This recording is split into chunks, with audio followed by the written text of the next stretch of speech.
pagi adik-adik siswa SD di seluruh Indonesia. Salam sejahtera. Jumpa lagi dalam pembelajaran matematika dan pada kali ini kita akan belajar mengenai materi statistika yang berkaitan dengan materi penyajian data dalam tabel dan diagram batu. Tujuan dari pembelajaran kita kali ini diberikan permasalahan, adik-adik diminta membaca dan menafsirkan data yang disajikan dalam bentuk tabel dan diagram batang. Materi yang akan kita pelajari berkaitan dengan materi statistika, yaitu ilmu yang mempelajari bagaimana merencanakan, mengumpulkan, menganalisis, menafsirkan, dan merepresentasikan data. Dan pada kali ini kita akan membahas secara khusus dua bagian, yaitu membaca dan menafsirkan data dan juga menyajikan data dalam tabel dan diagram batang. Mari mengamati permasalahan pertama. Di suatu kelas terdapat 33 siswa yang mengikuti ujian matematika. Dari data yang diperoleh, nilai dari 33 siswa tersebut sebagai berikut. Sajikan nilai hasil ujian matematika dari data di atas ke dalam bentuk tabel, kemudian membaca dan menafsirkan data dari tabel tersebut. Mari bersama-sama kita menyelesaikan permasalahan pertama. Dari data yang diperoleh, yakni nilai dari 33 siswa, kita diminta untuk menyajikan dalam bentuk tabel, kemudian kita diminta untuk membaca data tersebut dan menafsirkan. Nah, sebelumnya kita perlu memahami apa itu penyajian dalam bentuk tabel. Nah, tabel adalah daftar yang berisi sejumlah data atau informasi yang biasanya dapat berupa kata-kata maupun bilangan yang tersusun dengan garis pembatas. Selanjutnya kita menyajikan data dalam tabel. Kita menggunakan 4 kolom dan juga 11 baris. Pada kolom yang pertama nomor, kolom yang kedua nilai hasil ujian matematika, dan kolom berikutnya adalah banyak siswa. Banyak siswa dapat kita tuliskan dalam bentuk turus, yaitu penulisan data dengan menggunakan garis lurus atau garis miring. Sedangkan frekuensi ditulis dalam bentuk angka. Untuk menuliskan nilai hasil ujian, kita sajikan dari data yang paling rendah sampai paling tinggi, yaitu dari nilai 50 sampai nilai 100.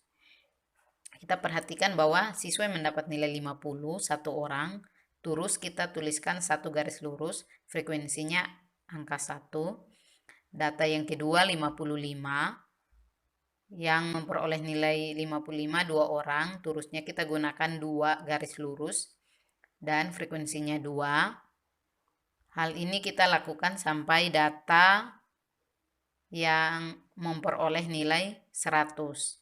Nilai 100 itu diperoleh 2 orang. Maka kita tuliskan turusnya 2 garis lurus dan juga frekuensinya 2. Nah, setelah kita membuat tabel hasil ujian matematika, mari kita membaca data tersebut. Siswa yang mendapat nilai 50 ada 1 orang.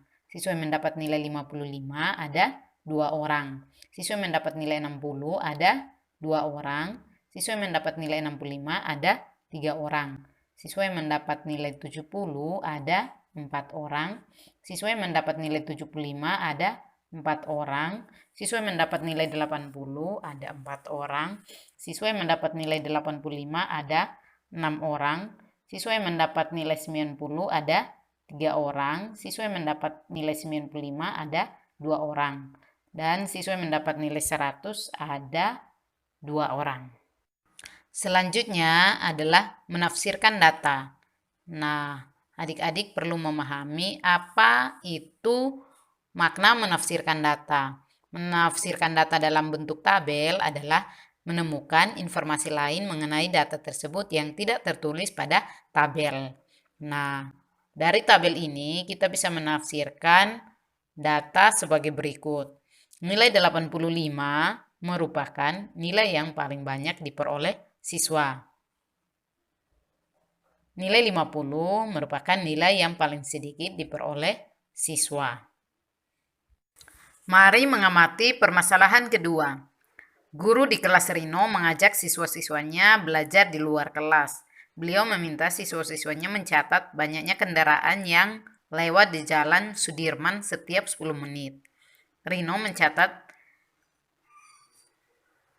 becak yang lewat sebanyak 45, Meli mencatat sepeda yang lewat sebanyak 16, Edo mencatat motor yang lewat sebanyak 95, dan Budi mencatat mobil yang lewat sebanyak 84.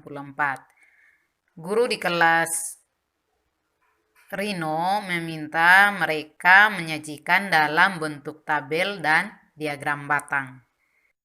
Mari kita menyelesaikan permasalahan kedua bersama-sama. Dari permasalahan yang ada, kita memperoleh informasi.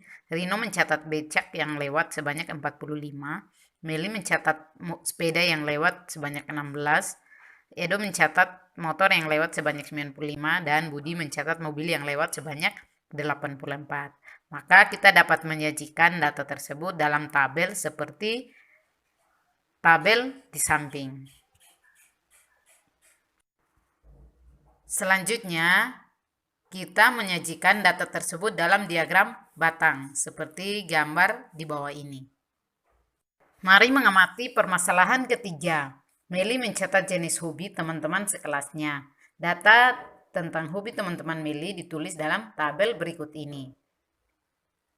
Berapakah banyaknya teman Meli seluruhnya? Dan sajikan tabel hobi teman-teman Meli ke dalam diagram batang. Mari kita menyelesaikan permasalahan ketiga bersama-sama. Dari permasalahan yang ada, kita diminta untuk menentukan banyaknya teman Meli pada kelas tersebut dan juga menyajikan dalam diagram batang. Nah, dari data pada tabel kita bisa menentukan jumlah atau banyaknya teman Meli seluruhnya, yaitu dapat kita hitung pada frekuensi.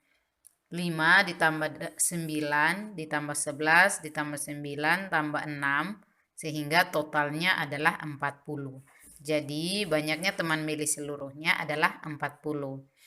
Kemudian kita sajikan dalam diagram batang seperti pada gambar di samping. Selanjutnya adalah tugas adik-adik untuk berlatih lagi di rumah. Soal nomor 1. Meli adalah ketua kelas 4A. Ia akan membelikan sejumlah kebutuhan alat-alat tulis di koperasi sekolah untuk teman-teman sekelasnya.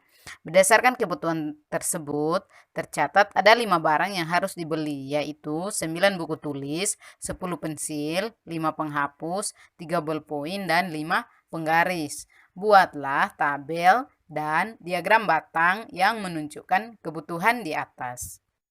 Soal nomor 2. Di bawah ini adalah diagram batang tentang data pengunjung perpustakaan sekolah selama 1 minggu. Nah, tentukan A. Berapa banyak pengunjung perpustakaan pada hari Rabu. B. Berapa jumlah pengunjung setelah hari Rabu. C. Pada hari apakah pengunjung perpustakaan terbanyak? D. Pada hari apakah pengunjung perpustakaan paling sedikit? E. Berapa banyak pengunjung perpustakaan di hari Selasa? Nah, adik-adik, kesimpulan dari pembelajaran kita hari ini. Yang pertama, statistika adalah ilmu yang mempelajari bagaimana merencanakan, mengumpulkan, menganalisis, menafsirkan, dan merepresentasikan data. Tadi sudah kita pelajari bahwa di dalam merepresentasikan sebuah data dapat kita lakukan dalam bentuk tabel dan juga diagram batang.